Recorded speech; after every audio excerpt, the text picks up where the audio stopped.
Sikat bitsong zayas patong patatera kadyap song sikat kapatera ng bayan usamat ng wakatan isa sa pauset Izat si madang zalamano planini Patsimuram iberi zeray pa finaw Sana ko si matsi utong zayo na ufay-faro Palihan Ulalo, kami ulalo na ninimatutatan Kami kate, masakahamang bagay Babataw ulalo, kalakalan sa kamiwali Aleulo, alawal sa atin Babataw ulalo, kalakalan sa kamiwali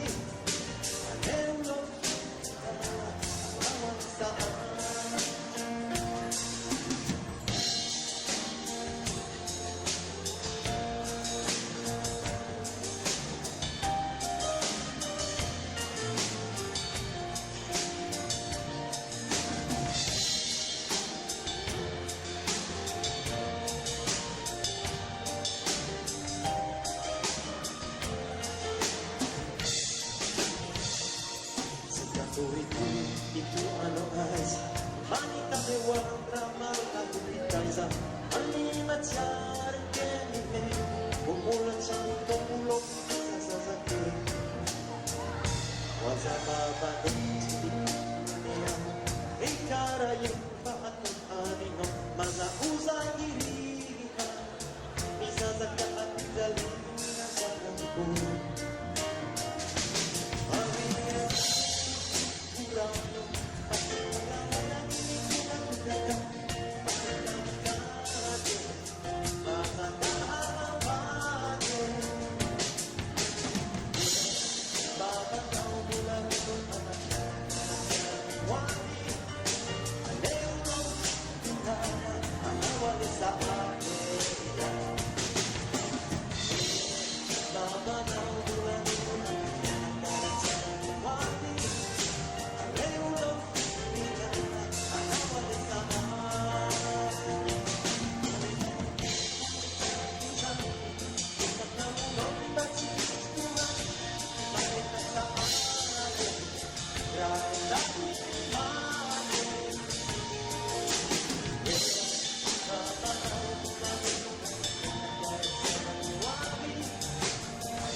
Pour ceux